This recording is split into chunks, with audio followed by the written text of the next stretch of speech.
Harry lay flat on his back, breathing hard as though he had been running.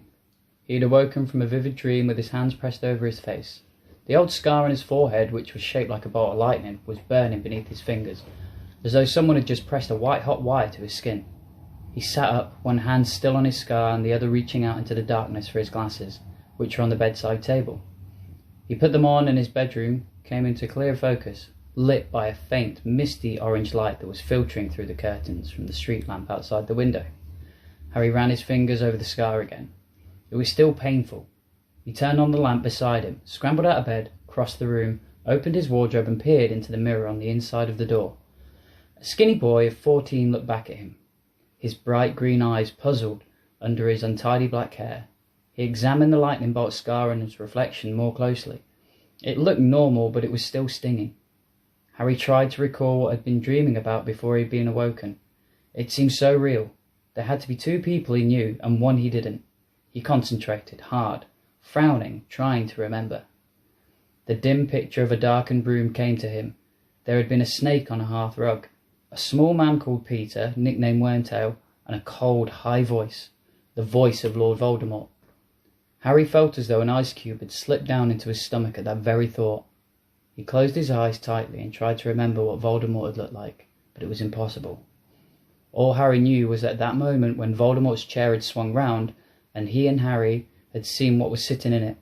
He had felt a spasm of horror which had awoken him. Had that been the pain in his scar? And who was the old man had been? For there had definitely been an old man. Harry had watched him fall to the ground. It was all becoming confused. Harry put his face into his hands, blocking out his bedroom, trying to hold on to the picture of the dimly lit room, but it was like trying to keep water into his cupped hands. The details were now trickling away as fast as he tried to hold on to them.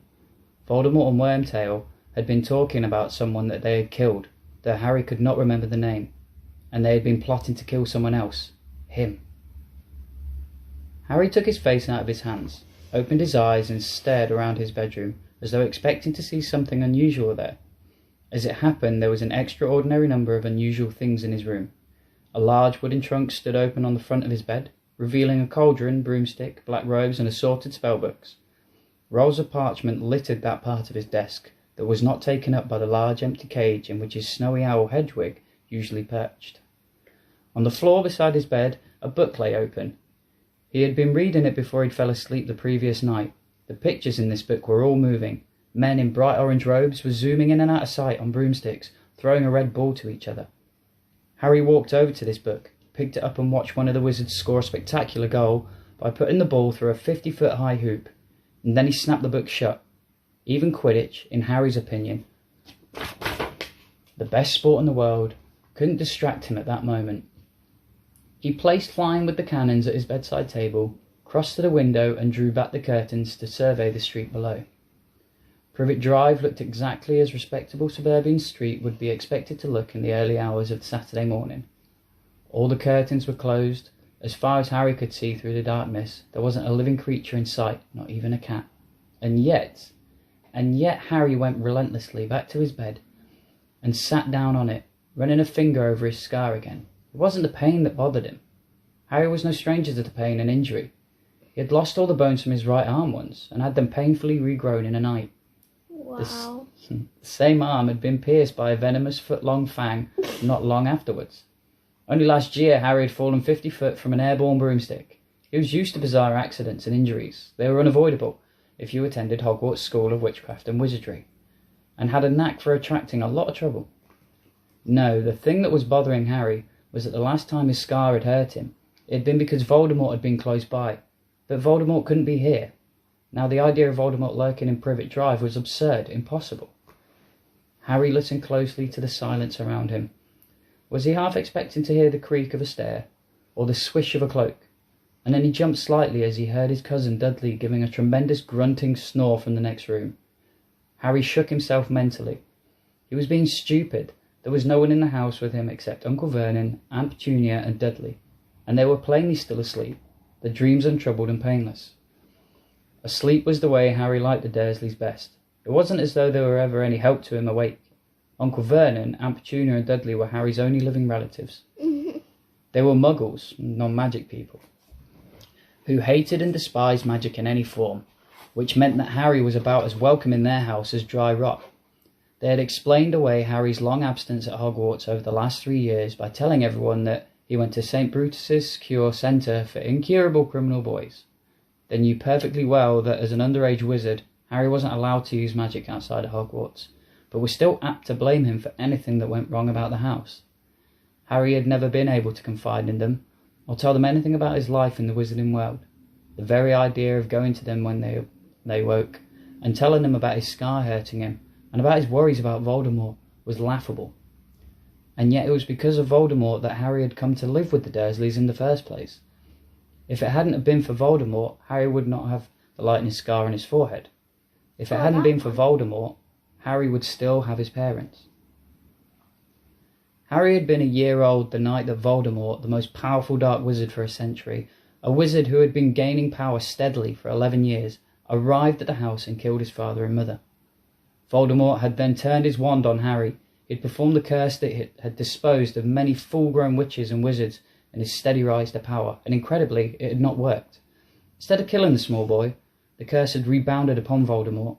Harry had survived with nothing but lightning-shaped cut on his forehead, and Voldemort had been reduced to something barely alive. His powers gone, his life almost extinguished. Voldemort had fled. The terror in which the secret community of witches and wizards had lived for so long had lifted. Voldemort's followers had disbanded, and Harry Potter had become famous. I think. It had been enough of a shock for Harry to discover, on his 11th birthday, that he was a wizard. It had been even more disconcerting to find out that everyone in the hidden wizarding world knew his name. Harry had arrived at Hogwarts to find that heads turned and whispers followed him wherever he went. But he was used to it now, and at the end of this summer, he would be starting his 4th year at Hogwarts, and he was already counting the days until he would be back at the castle again. But there was still a fortnight to go before he went back to school. He looked hopelessly around his room again, and his eye paused on the birthday cards his 2 best friends had sent him at the end of July. What would they say if he wrote to them and told them about his scar hurting? At once, Hermione Granger's voice filled his head and shrilled with panic. "Your scar hurt, Harry? That's really serious. Write to Professor Dumbledore and I'll go back and check common magical ailments and afflictions." Maybe there's something in there about cursed scars. Yes, that would be Hermione's advice. Go straight to the headmaster of Hogwarts, and in the meantime consult a book. Harry stared out of the window at the inky blue blacky sky. He doubted very much whether a book could help him now. As far as he knew, he was the only living person to have survived a curse like Voldemort's. It was highly unlikely, therefore, that he would find his symptoms listed in the common magical ailments and afflictions. As for informing the headmaster, Harry had no idea where Dumbledore went during the summer holidays. He amused himself for a moment picturing Dumbledore, with his long silvery beard, full-length wizard robes and pointed hat, stretched out on a beach somewhere, rubbing suntan lotion into his long crooked nose. Wherever Dumbledore was, though, Harry was sure that Hedwig would be able to find him. Harry's owl had never yet failed to deliver a letter to anyone, even without an address. But what would he write? "Dear Professor Dumbledore, sorry to bother you, but my scar hurts this morning. Yours sincerely, Harry Potter." Even inside his head, the words sounded stupid. And so he tried to imagine his other best friend, Ron Weasley's reaction, and in a moment, Ron's long nose and freckled face seemed to swim before Harry, wearing a bemused expression. "Your scar hurt, but you know who can't be near you now, can he? I mean, you know, wouldn't you? He'd be trying to do it again, wouldn't he? I don't know, Harry, maybe cursed scars always twinge a bit. I'll ask Dad." Mr. Weasley was a fully qualified wizard who worked in the misuse of Muggle artifacts office at the Ministry of Magic. No, you're trying not to laugh. But he didn't have any particular expertise in the matter of curses as far as Harry knew. And in any case, Harry didn't like the idea of the whole Weasley family knowing that he, Harry, was getting jumpy about a few moments' pain. Mrs. Weasley would fuss worry that Hermione and Fred and George, Ron's 16-year-old twin brothers, might think Harry was losing his nerve. The Weasleys were Harry's favourite family in the world. He was hoping that they might invite him to stay any time now. Ron had mentioned something about the Quidditch World Cup, and he somehow didn't want his visit punctuated with anxious inquiries about his scar. Harry kneaded his forehead with his knuckles. What he really wanted, and it felt almost shameful to admit himself, was someone like a parent, an adult wizard who'd advise him. He could ask without feeling stupid, someone who cared about him, who had experience of dark magic. And then the solution came to him. It was so simple and so obvious that he couldn't believe it had taken so long. Sirius. Harry leapt up from the bed, hurried across the room and sat down at his desk. He pulled a piece of parchment towards him, loaded his eagle feather quill with ink and wrote "Dear Sirius," and then paused, wondering how best to phrase his problem, and still marvelling at the fact that he hadn't thought of Sirius straight away. But then perhaps it wasn't so surprising. After all, he had only found out that Sirius was his godfather 2 months ago. There was a simple reason for Sirius's complete absence from Harry's life until then. Sirius had been in Azkaban, the terrifying wizard gaol guarded by creatures called Dementors, sightless, soul-sucking fiends who had come to search for Sirius at Hogwarts when he had escaped. Yet Sirius had been innocent. The murders for which he had been convicted had been committed by Wormtail, Voldermort's supporter, whom nearly everyone now believed dead. Harry, Ron and Hermione knew otherwise, however, and they had come face to face with Wormtail the previous year, though only Professor Dumbledore had believed their story. For one glorious hour, Harry had believed that he was leaving the Dursleys at last, because Sirius had offered him a home once his name had been cleared. But the chance had been snatched away from him. Wormtail had escaped before they could take him to the Ministry of Magic, and Sirius had to flee for his life. Harry had helped him escape on the back of a hippogriff called Buckbeak, and since then, Sirius had been on the run. The home Harry might have had if Wormtail had not escaped had been haunting him all summer. It had been doubly hard to return to the Dursleys knowing that he had so nearly escaped them forever. Nevertheless, Sirius had been of some help to Harry, even if he couldn't be with him. It was due to Sirius that Harry now had all his school things in his bedroom with him. The Dursleys had never allowed this before. The general wish of keeping Harry as miserable as possible, coupled with their fear of his powers, had led them to lock his school trunk in the cupboard under the stairs every summer prior to this. But their attitude had changed since they'd found out that Harry had a dangerous murderer for a godfather. Harry had conveniently forgotten to tell them that Sirius was innocent. Harry had received 2 letters from Sirius since he had been back at Privet Drive. Both had been delivered, not by owls, as was usual with wizards, but by a large, brightly coloured tropical bird. Hedwig had not approved of these flashy intruders. She had been most reluctant to allow them to drink from her water tray before flying off again. Harry, on the other hand, had liked them.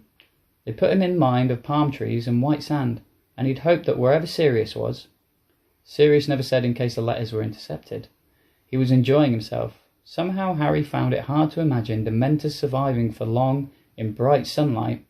Perhaps that's why Sirius has gone south.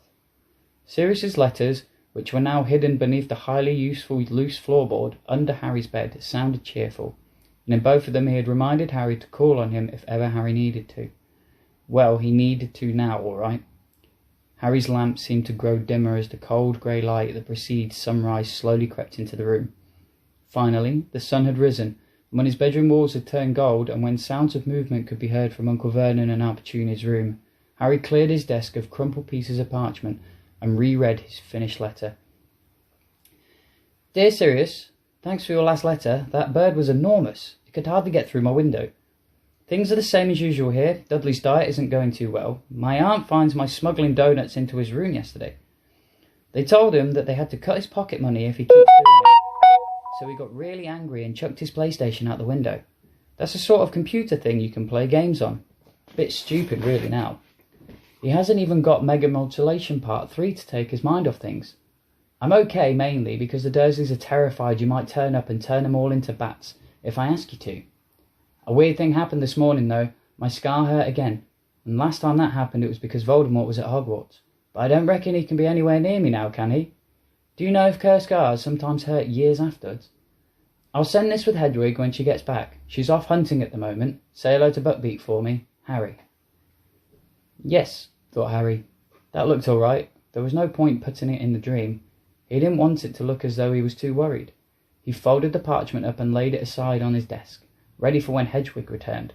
And then he got to his feet, stretched and opened his wardrobe once more. Without glancing at his reflection, he started to get dressed before going down to breakfast. And that's chapter 2.